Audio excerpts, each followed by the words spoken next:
It's what kickstarted my personal finance journey and really got me to where I am today.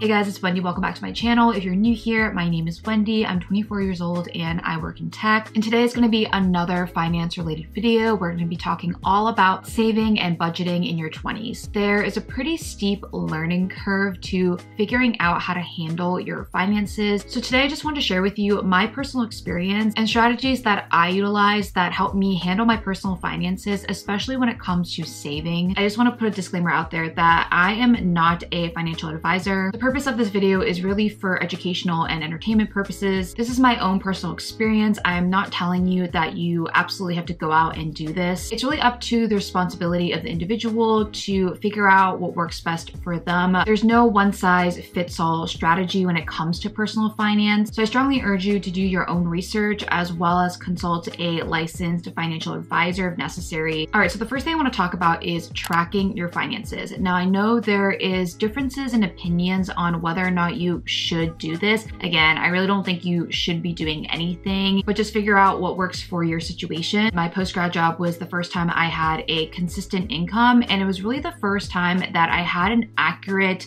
representation of my spending, because my spending in high school and in college was just not an accurate representation of what you would be spending living out in the real world. So I started tracking my finances because I wanted to know exactly where my money was going every month, because again, I really had no idea what my spending was going to look like for different categories. So I've broken down my spending slash finances into a couple of main categories, and these main categories are what I track. So I track my savings and investments every single month. So these are contributions to my retirement funds, my emergency fund, my additional investments outside of my retirement funds. And then I also track my expenses, which includes fixed costs. So these are things that I have to pay every single month no matter what. So for example, rent and additional spending as well. So I do track every single purchase I make. Now again, I like tracking my finances because it makes me feel very confident to know exactly how much I'm spending. Now you can track your finances in whatever way works best for you. I really have tried everything across the board. So I have tried a couple of apps. I've tried out Personal Capital and Mint, which are two very popular personal finance apps. So they'll track things like your expenses and your net worth. I think they're really great resources, and I do use those apps every now and then, but I also track my finances in just spreadsheets. You can either create your own spreadsheets, or there are some resources online in which people will provide their spreadsheets that they've already created for free or for purchase. It's also really nice at the end of the year to be able to look back on your finances and know exactly where your spending was going. For 2020, that was the first year I really meticulously tracked every single thing. Not only was it satisfying, but it also allowed me to figure out new personal finance goals for the upcoming year and the future. Before, when I didn't have a good idea of where my spending was going and how much I was spending per month,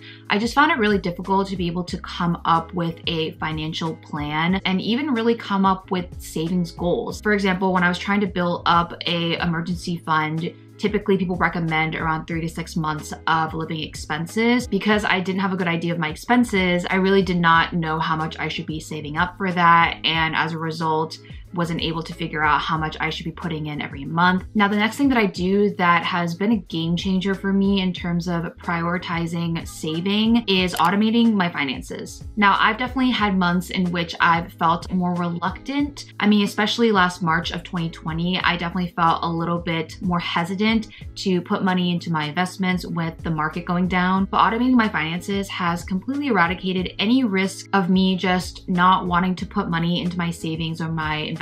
It also just makes what otherwise would be a pretty complicated and time-consuming process as simple and painless as possible, and it allows you to revolve the rest of your spending around your savings and your investments. So for example, every single month I automatically have scheduled for money to deposit into my retirement accounts, so that being my 401k and my IRA. My goal is to max out those accounts, and so I basically calculated how much I would need to deposit every single month to meet the max contribution and basically schedule those as automatic transactions every single month. Now I do this exact same thing for some of my other finances. So for example, my credit card bills, those get paid automatically every single month. This just provides me with a very stress-free way to approach my finances because I know that every single month, all of my important finances are being paid. Now this does require a little bit of planning at the very beginning, mainly just coordinating and figuring out your pay dates, the exact dates that you want these transactions to happen so that you have enough money in your bank accounts. But in the long run, it's definitely worth it because it saves you a lot of time and stress. So this third category that I'm going to be talking about is an umbrella category. There's a lot of concepts I'm going to be mentioning. I feel like the concept of budgeting is something that everybody loves giving advice about. However, I have found that your classic typical budgeting advice never really worked for me. The advice of setting these really specific budgeting categories on how much you can spend and restricting yourself strictly to those categories. And my entire perception of budgeting was completely changed when I read Ramit Sethi's book, I Will Teach You to Be Rich. Highly, highly recommend that book. It's what kickstarted my personal finance journey and really got me to where I am today. I really identify with his approach to personal finance because he takes into consideration psychology when it comes to money, which is something that is typically left out in the conversation of money. So Ramit always discusses how most people, not everyone, but I've definitely fallen into this trap as well, will set a budget and essentially just not stick to it because humans don't like to be told that they can't do something or to feel restricted. And that's basically what your classic budget is. It's you basically telling yourself that you cannot spend money in this area. So he has this alternative perspective and strategy when it comes to budgeting, and it's to spend on what you love and to not feel guilty about it, and to not spend on things that you don't love. Now, I know that sounds really intuitive and straightforward when I word it like that, but this was a really big mindset shift for me. So let me break it down for you. Instead of coming up with very specific buckets on what I can and cannot spend money on, this builds off of automating my finances. But because I know that my important financial goals are being taken care of every single month, I know that the rest of the money that I have left over can be used for spending. Otherwise, it's really not doing anything for me. And I no longer feel guilty about that. So I can give you an example from my experience. Back in the day when we all worked in the office, one of the big perks of working in tech is the fact that they provided meals for you. Now, this is a perk that I am extremely grateful and privileged to be able to have. As a result, my grocery bill every single month was essentially nothing. And even when I did buy groceries, and this is also basically how I approach buying groceries now, I've determined that I'm completely okay lessening the quality of this particular aspect of my life because I simply just don't care. So I typically will buy pretty cheap groceries. This is something that my roommates will oftentimes make fun of me for, but I typically will make very simple, cheap meals. Pasta and noodles are a very common meal for me. And truthfully, I just love pasta and noodles. And it's also really affordable to make. So I don't need to have fancy meals when I'm at home. It's not something that I care about. And I'm also just okay eating the exact same few things. However, there are a lot of other aspects of my life that are really important to me and bring me a lot of happiness and joy. And as a result, I feel is worth spending on. So for example, traveling. So Remy often talks about this concept of money dials, and the idea is essentially to analyze your own spending and come up with these different categories of what you typically spend your money on, and then think about what areas you're willing to dial down and even what areas you're willing to turn that dial up. I've also found that this approach and this honestly mindset shift has allowed me to actually surpass my savings and investing goals because I don't feel like my quality of life is being sacrificed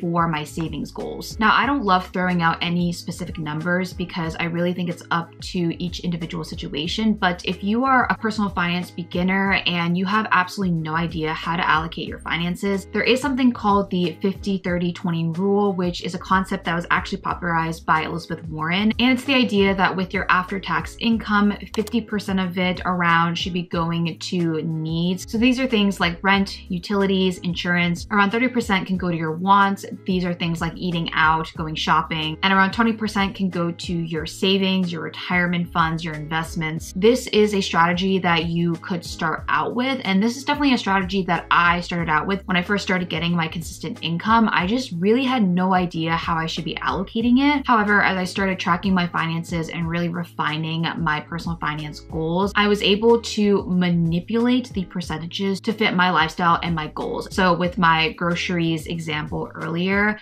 I found out very early on that I was spending way below 50% on needs. I was able to turn up my dials when it came to savings and investing. You can use those percentages as a guide if you want, and as you get more familiar with your finances, really figuring out a strategy that works for you. Lastly, if you are just not willing to spend less on any areas in your life, then there's always the option of finding ways to increase your income. I mean, there's a lot of ways you can go about doing this. For example, negotiating a raise, finding an opportunity that will provide you with a higher income, and also finding ways to earn a little bit of side money, whether that be starting a small business, providing your expertise and getting paid for it. All right, so those are the strategies that I use to help me save and reach my savings goals. I really wanted this video to be a little bit different than the typical advice that you would normally hear and get when it comes to personal finance. I hope you found this video helpful, and be sure to subscribe down below if you'd like to see more personal finance related videos. And with that, I will see you in my next video. Bye.